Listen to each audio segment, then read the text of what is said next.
Ranting You was made in 1991 and is Stanley Kwan's fifth feature. In an introduction for Diskino's release of his earlier film, Rouge, I said something about Stanley Kwan's personal history and what brought him into the film business and how he developed the kind of identity that he did, and various other things about him, I guess, that may be interesting and relevant. So I won't repeat all that now. I refer you to the disc of Rouge if you want more information about Stanley. What I'd like to point out about this film is that in some ways it's an echo of Rouge, albeit in an extraordinarily different form. The form of the film couldn't be less like Rouge. However, it does share with Rouge some cross-cutting between the present day and the 50-odd years ago past, and it shares the theme of comparing and contrasting the manners that prevailed, the behaviours that prevailed, the social context that prevailed in Shanghai of the 1930s, when Running You was a movie star until her suicide in 1935, and present day, in particular in the Hong Kong film business, because most of the characters who discuss Running You or discuss playing characters from her life, including Maggie Cheung, who plays her, are seen in discussion with Stanley Kwan, who does appear himself in his own film.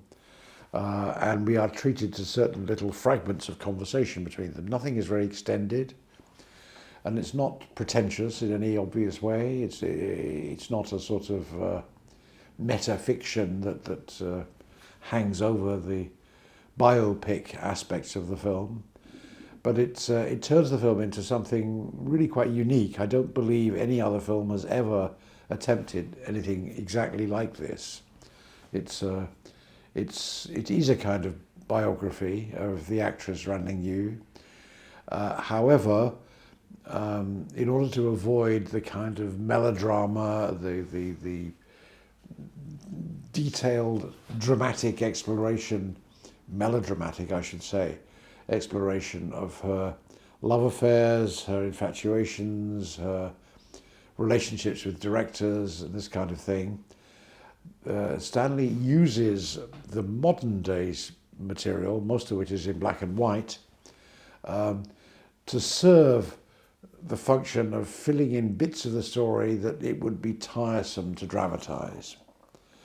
So although you have a film which is set predominantly in 1930s, early 1930s Shanghai, from 29 through 34, 35, so it covers about 5 or 6 years in the Shanghai film industry, focusing pretty much exclusively on the Lianhua company, known as United Photoplay. That's how it was registered in English at the time, which was Rand's last film company. She started off in the 1920s, signing up as a teenager. She was only about 16 years old at the time, with the Mingxing Film Company. Star, it was known in English. And she made a few bit part appearances in Star movies of the 20s, mid-20s, late 20s. She then moved to another company called Da Zhonghua, stayed there for only a couple of years, again without any particular distinction, and then moved to Lianhua, which was recently founded by various entrepreneurs. And as you'll see in this film, it was still a growing company. It was expanding its production base in Shanghai, and it was attracting new investors and new partners in the business. So this is all quite schematic. I mean, you find this in any, go to Wikipedia or somewhere and you will find the basic biographical details of Running You. But Stanley doesn't want to laboriously dramatize all of this stuff in the way that a conventional biographical movie might do. So instead, he uses the present day cutaways, the scenes in which Stanley discusses with his actors, or some of his actors, and with the writer of a biography of Ran Yu, and uses those discussions to fill in the gaps in his own storytelling. So for a reflection on Ran's career, asking difficult questions about why did she do that? What was she thinking when she did that? What do you think of this director? What do you think of that director? Was he good for her? Was he not good for her? Those basic questions are dealt with in the interview parts in black and white, not in the drama itself. So that helps Kwan to avoid a certain level of clunky melodramatic plotting and bring into the film the issues he wants to explore, which he can do in his reconstructed drama of 1930s Shanghai, but he can do more intellectually, more provocatively, more suggestively in those discussion scenes, which he interpolates with the action every so often. Now, why is he drawn to Ran Yu? In 1990, I think only 6 of Ran Yu's films were known for sure to survive at the China Film Archive. Others have subsequently been discovered, notably Love and Duty, a film by Richard Poor, which has already been released in a wonderful restoration by Diskino. And if you haven't watched it yet, you should get yourself off to it. And it's a completely rewarding film in many ways. And it displays Ran's blossoming talents at the Lianhua Film Company to great advantage. You would not come out of this film unconvinced that she is a great actress, great film actress particularly. So she is ethnically Cantonese. Her parents were both Cantonese. She was actually born, I believe, in Shanghai, but brought up in a Cantonese-speaking household. And famously, according to her biographers, she never spoke very good Mandarin, Putonghua, or the Shanghai dialect, Shanghai-hua. So throughout this film, or almost throughout this film, there are brief exceptions.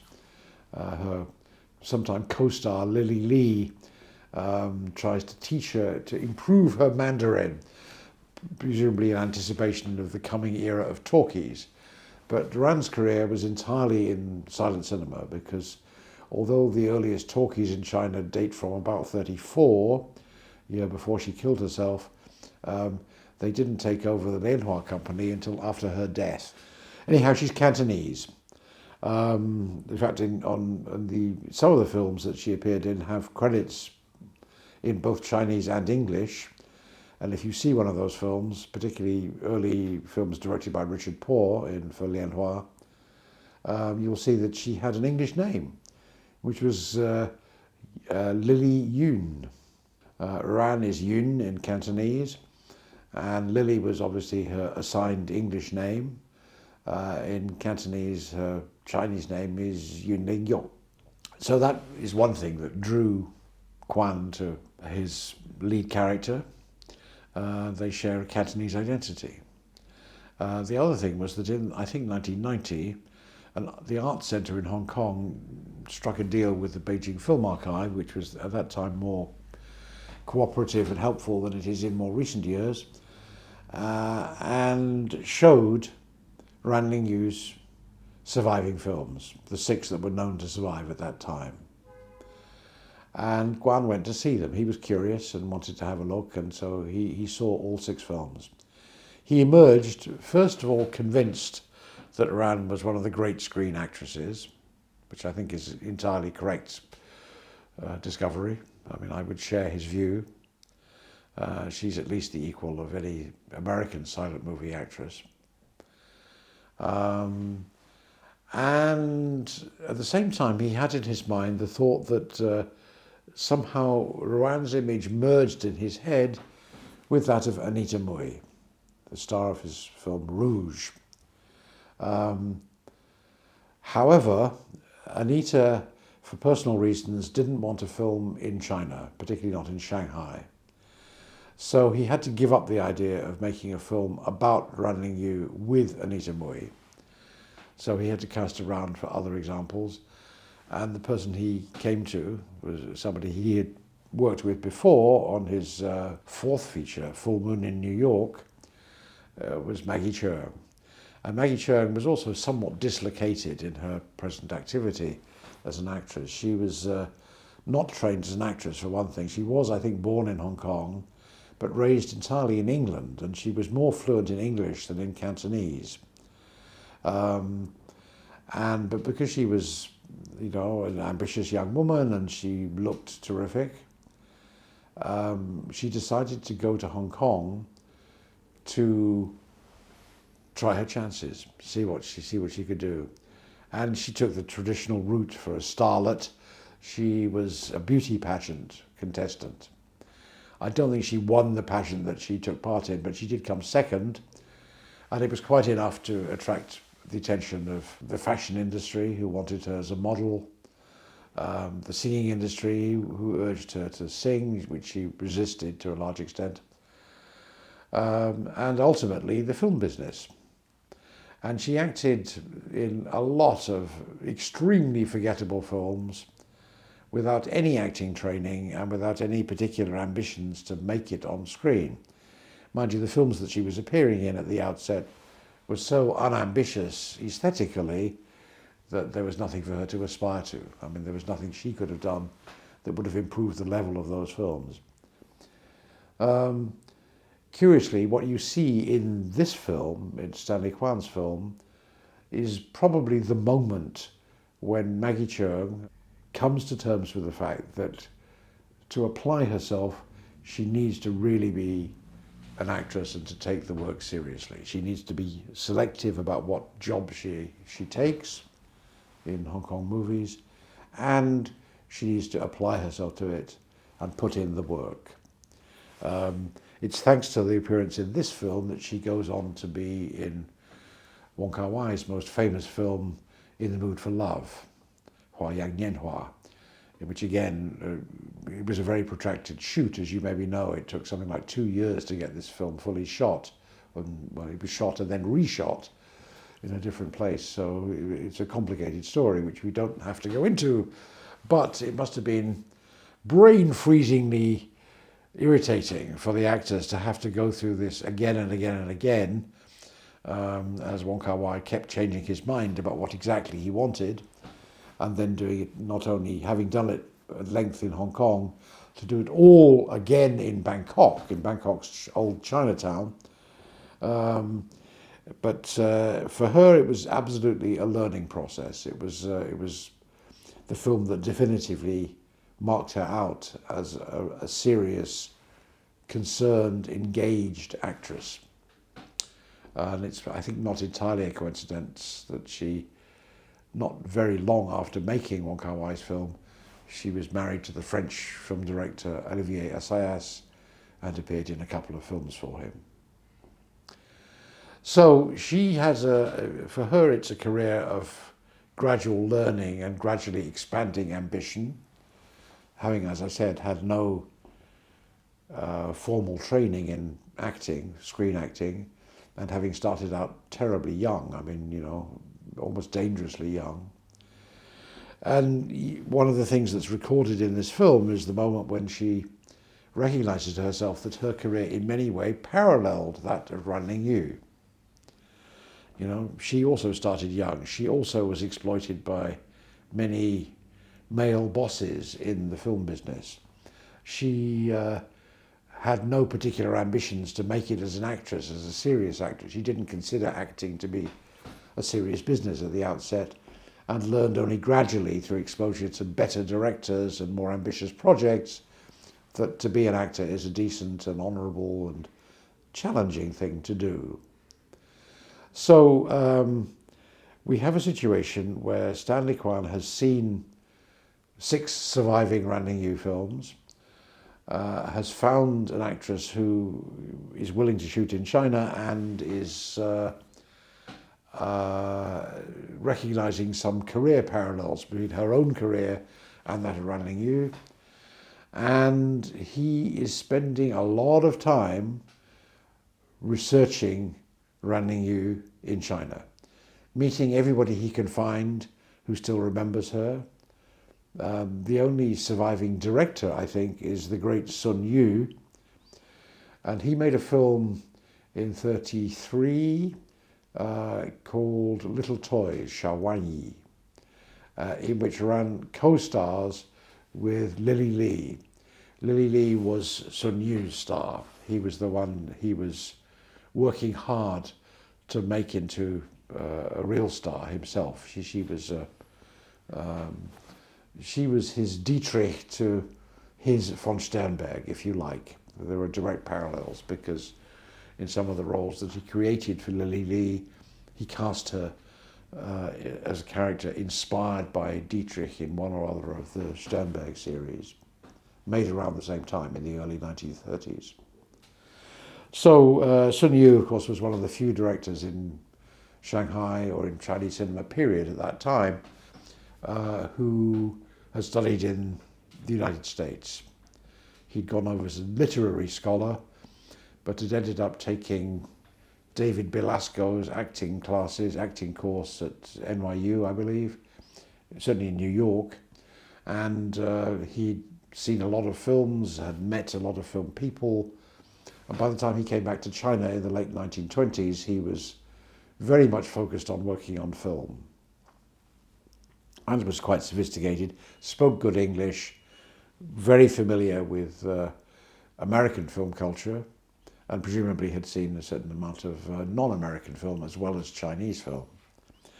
So he was a good director to have as your mentor, and Ranling Yu liked him in real life, was very much liked the role, and it was one of the first films she made at Lianhua, which attracted serious praise from communist infiltrators of the film industry like Xia Yan. Both Sun Yu and Lily Lee, the actress, were still alive at the time that Quan was researching all of this. So he went off, guided by the Taiwanese critic Jiao Xiongping, known as Peggy Jiao. Peggy Jiao is kind of an expert in Chinese film history, although I don't think she was particularly familiar with early Chinese cinema from Shanghai. But she would have busied herself making herself familiar with it. But she's a serious person and a serious critic, and she took the job seriously. So Stanley hired her to basically guide his research. And it was through Jiao Xiongping that he discovered that Sun Yu and Lily Lee were both still alive, in his case in Shanghai, in her case in Beijing, and he met them both. So in 1991, filming in Shanghai, Stanley Quan is ready to go, except that he can't make the script work. All this research, nearly 2 years has gone into research, started exclusively by Jiao Xiongping, subsequently joined in by Stanley and his assistants, who include a future director called Riley Yip in Hong Kong. And he's having trouble knocking it all into any kind of filmic shape. So what he does is call up his old reliable co-conspirator, the Fujianese, Taiwanese, Hong Kong writer Chiu Gang-jian. I guess it started in Boat People, the An Hui film. This habit of his. He adopted a strange habit of using a fake name on his scripts. This is not the case in his original Shaw Brothers scripts, the first things he did when he moved to Hong Kong. So if you see the Chu Yuan film, for example, I Nu, Intimate Confessions of a Chinese Courtesan, it will say there, scripted by Chiu Gang-jian.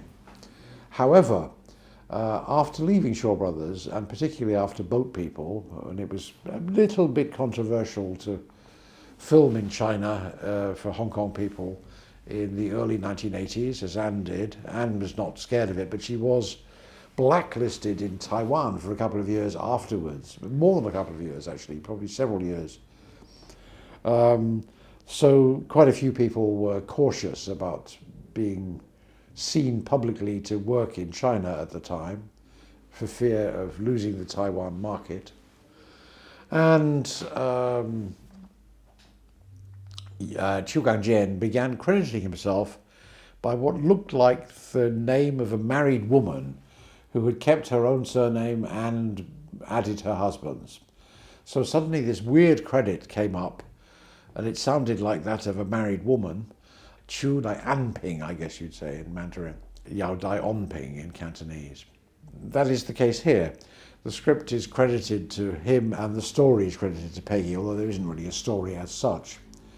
But I think it seems to have been Chiu Gang who suggested to Stanley that the most interesting way to avoid making a really conventional biopic of the kind that Hollywood has long practiced, particularly about tragic heroines, people who died young, that kind of thing, artists who didn't live to fulfill their full potential.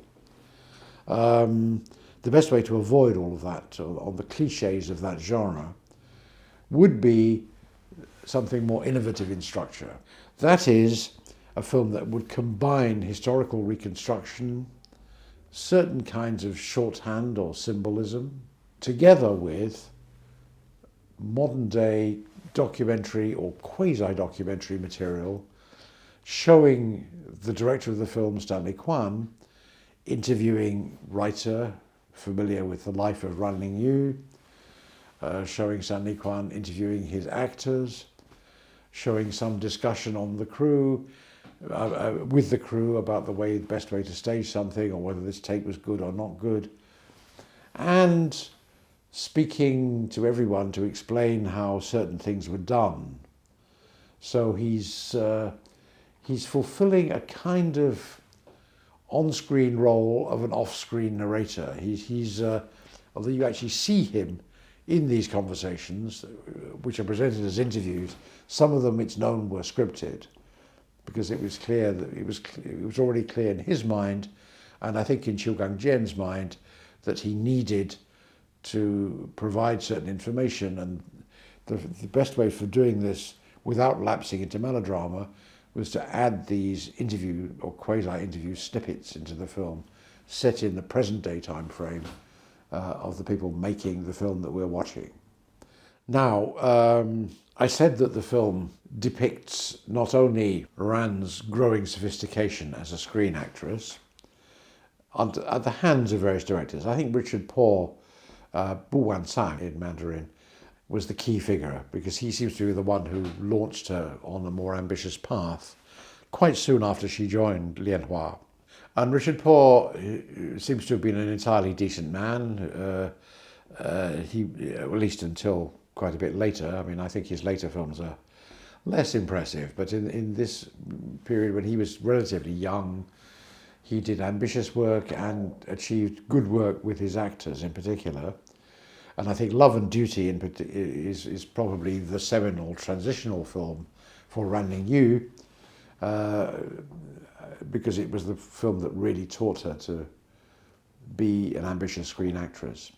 Of course, that film was not known to exist at the time that Stanley Kwan made this film, so it's not referred to here particularly. But since we are now able to see it, it's a useful measuring post, if you like, for if you want to assess Ran's career. You can see Peach Blossom Sheds Tears of Blood, which was made just before Love and Duty, also directed by Richard Paul and also starring Ran Lingyu. It is much less ambitious, much less achieved, and much less seminal in Ran Lingyu's career than Love and Duty. So it shows you that there was something very dynamic going on in this company with these people at that time. Stanley Kwan shows Ran's progress through other directors.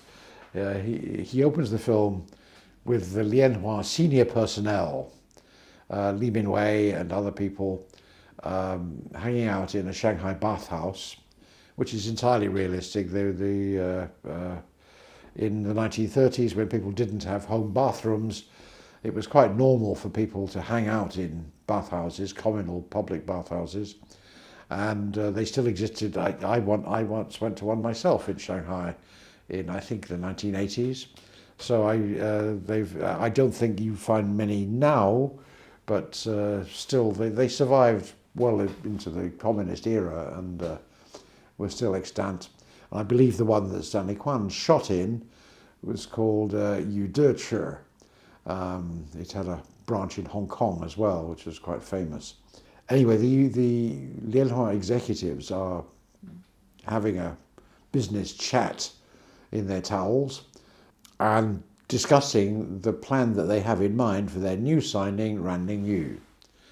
And they think that she can be successful and that they can achieve this by casting her in a variety of different roles, perhaps with different directors. So she will be playing, a wallflower, a bit part player, a small, almost an extra in one film with Sun Yu, perhaps. But then she will play a fallen woman in the next film, or a mistress, a kept mistress, a more evil character in the next film. And across a series of films in which she plays radically different roles, they think they will establish her as a name to match that of Butterfly Wu, Hu Die, who was then she was then working under contract to the Star Film Company and was probably the biggest female star in China's cinema in the early 1930s. So this film posits that Lianhua was set about creating them for themselves somebody to rival Butterfly Wu in their biggest rival company. Well, what Stanley Kwan does to frame his script is introduce a series of film productions. He does a great service in one respect by recreating scenes from films that have been lost. Quite a lot of Chinese cinema of the silent period is no longer known to exist, although we still live in hope that things can yet be rediscovered in the way that Love and Duty was. That was found outside China, and maybe there's more hope of other films, for whatever reason, having found their way to other countries where they may be preserved. But, watch this space. We won't know until things are found. But of the films made in China and perhaps never exported, a lot was lost to war damage or to just general neglect or to changes in company policies. But I think the bombing of Shanghai by the Japanese, first in the early 30s and then in more earnest in 1937, did more damage to film vaults than anything else. I think that there was a lot of neglect of films. Nobody saw any future value in film, particularly at the time. This is not particular to China. It's true universally, pretty much. Even the Hollywood companies were not very clever about preserving their own heritage. And films at that time, I should add, were shot on a nitrate-based stock, silver nitrate being a chemical that had some intrinsic value. It produced a fantastic photographic image, which is very hard to replicate on later varieties of safety film. But it also made the film, once its perceived life was over, when it had been distributed and the studio didn't see any reason to hang on to it, it could be recycled into retrieving silver nitrate, which was more valuable than the film itself was perceived to be. Nowadays, I think people might think the opposite. They would think the film was more valuable than the chemical components of the film stock, but it's all very well to be wise in retrospect, looking back. In them days, they didn't think like that. So we have a situation where Stanley is recreating scenes from lost films. Thankfully, scripts do survive, so he's able to, by looking at other work by the same directors, by reading the scripts, he's able to reconstruct scenes from films that we don't know to exist any longer, which is one service to humanity. The other is that he's done everything possible to recreate the scenes that do exist, which he will show us a brief clip from the actual film as it survives, and will show us Maggie Cheung as Ran Ling Yu and Karina Lau as Lily Lee performing in his own recreation of the shooting of those films. So he's bringing together both the original film with the original cast and his own cast playing the characters appearing in those old films. It's another part of the very heterogeneous mix of materials that he puts together in this film, and which stops it from turning into a conventional biopic. Well, as I said, he makes some assessments about the filmmakers based on his researches and his conversations, and also looking at the surviving films wherever possible. And he comes to the conclusion that Richard Poor is quite a good guy, Sun Yu is a terrific guy, subsequent people like Fei Mu, and Wu Yonggang, of course, in The Goddess, and latterly the director of her final film, who is Tsai Chu-sheng. In the course of researching Tsai Chu-sheng and looking at his films, Stanley took a dislike to the man. Actually, I've had exactly the same experience. I've seen many of Tsai Chu-sheng's surviving films, particularly from the 30s and 40s, when he moved to Hong Kong in the 40s, after the Japanese invasion. And I've also come to rather distrust Tsai Chu-sheng. And I'm also coloured by the fact that on my very first visit to China, when we travelled, me and a colleague travelled around the country, guided by Zhongying Gongse, a China Film Corporation, to film studios in Shanghai and Guangzhou. And in Guangzhou we met Tao Jin, actor, later also a director of a couple of films. Well, Spring River Flows East, I guess, is his most important role. Yi Jiang Chunshui, Shangdong Liu. Tao Jin was then based at the Pearl River studio in Guangzhou, and I asked him, because I'd recently seen Spring River, for reminiscences of the filming, and why there were two directors. It's credited to both Tsai Chu-sheng and Zheng Junli, who was a younger actor turned director. Zheng Junli had been acting in, for example, Sun Yu films in the early 30s, and in quite a lot besides. He was also a Lianhua man. And Tao Jin told me, well, we never saw Tsai Chu-sheng. He was much too scared of the censors and the Kuomintang to come to the set, you know, so it was basically directed by Zheng Junli. We saw Tsai Chu-sheng only a few times in the course of the entire production, and it was quite a big production, a 3-hour film in 2 parts.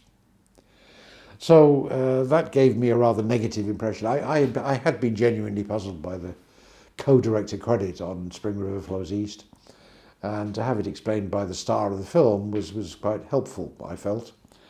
And it gave me a somewhat negative impression of Tsai Chu-sheng and his tendency to be a bit of a coward, actually, and leave it to other people to be brave and take the risks. Then I saw more, subsequently, in subsequent years, and right up to the present, I've been seeing more films by Tsai Chu-sheng, and I have to say I haven't liked most of them. I've been unimpressed by a lot of what I've seen.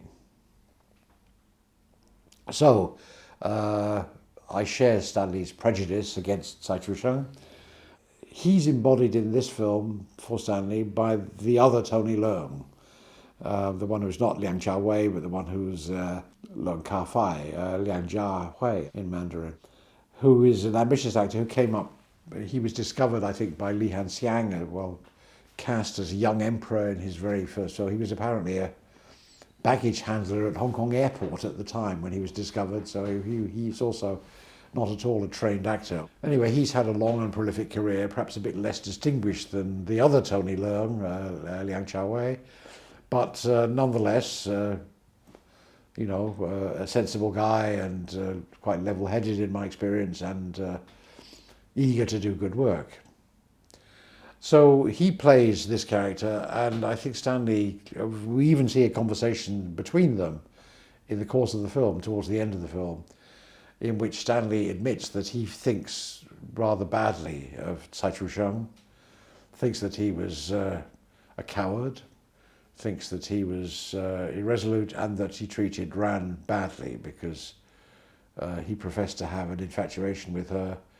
He was basically it seemed to be offering her a lifeline at a time in her life when she absolutely needed a lifeline, because she was being strung along by her second major lover, who had rescued her from a very ill-advised early marriage, but was himself married and was not willing to divorce his wife or part with an earlier mistress, break with an earlier mistress, in order to be with her, although he did rescue her financially and professionally and helped her in various ways. But anyway, so all of this left Ran vulnerable, and Tsai Shung appeared to offer a lifeline at that point, but let her down. He chickened out, and there is a very graphic scene in the film of them meeting in a restaurant where he makes it clear that he's not going to be the man that she needs him to be at this point, which expresses Kwan's view of him, I think, rather graphically. So Tony Leung is quite brave in a way to take a rather unsympathetic role, the role of a man who is not Ran Lingyu's saviour and not her trustable friend, and probably not a very great director either, although we do see him at work directing the film with her, which is New Women, Xin Nu Xing, and being very demanding as a director, or trying to be very demanding as a director. Now, there's not much more to say about the film, except I'd like to point out, and it is worth, I think, stressing this explicitly, that all the research that went into this film, all of the recreation of lost films now lost, all of the recreations of scenes with directors who did excellent work and whose work does survive, so Stanley is able to counterpoint his own recreation of scenes from films like Little Toys with a short clip from the actual Little Toys by Sun Yu to show exactly what he's doing and what the original Ran Lingyu was like on screen, as well as showing what Maggie is like recreating her in his recreation of the shoot. And the film, two of the directors depicted in Ran Lingyu are the real-life sons of the directors they're playing. That's to say, the director Sun Yu, who we do see himself in that piece of video, is played by his real-life son, Sun Dongguang. And Zheng Da Li, it's a less prominent role because he doesn't really have significant dialogue, is the real-life son of the actor Zheng Junli, who was an actor in Sun Yu films and later the director of more post-Ran Lingyu films like Crows and Sparrows. So in all of these respects, this is a work of Chinese cinema historiography. There are vanishingly few accounts of the history of Chinese cinema which stretch back to its early years. In China, it was thought to be taken care of by the Chen Jihua 2-volume history of Chinese cinema up to 1949 and the communist victory. And there have been, of course, many books about individual figures since then, but I don't think there has been a comprehensive historical account of Chinese cinema. Maybe it's too difficult because of the changing politics in China. But in any event, no authoritative source has emerged, I think even in Chinese, let alone in foreign languages, of modern Chinese cinema history. I know of some attempts at those things, but they're not very adequate, I have to say, particularly the one in French, which is particularly bad. So this film has a unique place because it was founded in fully 2 years of detailed research. A huge amount of information was gathered and deployed into this film. It was fed to Chiu Gang-jian, the writer, who helped to parlay all of it into the film that is on this disc. And in 1991, when this was made and released, this represented a massive contribution to Chinese film scholarship.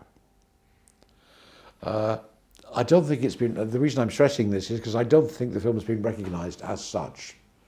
And it deserves to be, because nobody before this had tried to document and understand how the major directors of the 30s, like Fei Mu, like Wu Yonggang, like Sun Yu, like Richard Paul, had been, how they'd behaved, how they'd worked, what they'd done, what were the distinctive characteristics of their films, and the effect that they had had, in particular on Ran Ning-yu, but on their actors generally, how they had helped to shape acting careers by their aesthetic strategies. This is a major contribution, a very large one, and it deserves, I think, to be acknowledged. As I noted earlier, I think the director who made the strongest impression on Stanley Kwan was Fei Mu. The actor playing Fei Mu in the film is unknown to me. His name is Shen Yue, and he's absolutely fine. And he was chosen, obviously, by Kwan. Well, he must have been accepted as a competent actor, but he somewhat resembles Fei Mu physically, facially. And I'm sure that was the reason for the casting. He tried to get people who looked as much as possible like their real-life prototypes. And so this actor, Shen Ye, gives a little eulogy, written by Kwan, or written by Kwan together with Chiu Gang-jian, maybe, to Ran. And it becomes the epilogue of the film, in a sense. I mean, the real epilogue is there are a few captions of bio-data at the end, since the film hasn't bothered with all the trappings of biographical cinema at the beginning. From the outset, it's taken a very different course. It does add the basic biodata, the date of birth, the date of death, other details you might need to know about Ran Ning-yu, only in closing captions. Just one other thing to add. Golden Harvest produced this film. I think at some level they were happy that they did, because they'd already learnt their lesson by undervaluing Rouge when it was made and being forced to backtrack from their plans to change the film, to reshoot parts of the film and add all kinds of lurid special effects to it, because of the film's great success commercially, and well, I don't suppose they cared very much about the artistic success, but by this time they had learnt, I think. So we're now 4 years later. Stanley Kwan is one film later. But Golden Harvest doesn't see how they can release a film that runs for 2.5 hours. For them, this is an impossible challenge. So they cut it down to 2 hours or thereabouts, just over 2 hours. And that's what they release in Hong Kong. However, this time they don't destroy the footage they've cut out. They retain the original director's cut of the film, which is just over 2.5 hours. And that is what they send to the Berlin Film Festival, which happily accepts it, and whose jury gives the film a Silver Bear Award as Best Actress for Maggie Cheung. It wins Stanley Kwan a reputation for being a peerless director of actresses. And so suddenly every actress in Hong Kong is clamouring to work with Stanley, because they think, this is my passport to success in the festivals. I should win my Best Actress prize with this man. And thank heavens, it shows that Golden Harvest had to some degree learnt from their experience on Rouge to not undervalue the output of ambitious, artistically inclined directors who were not going to knock out the usual commercial schlock, but wanted to make something more ambitious and achieved in their filmmaking. So thankfully it survives. But this film, just to close, deserves a place on a bookshelf. Maybe this Blu-ray edition will be packaged in a slipcase just like a book and will fit the bill alongside the major works of Chinese film history in print, because this is a very significant contribution to understanding of Chinese film history and indeed documentation of Chinese film history, at least a particular brief period of it, and thus a great service to humanity.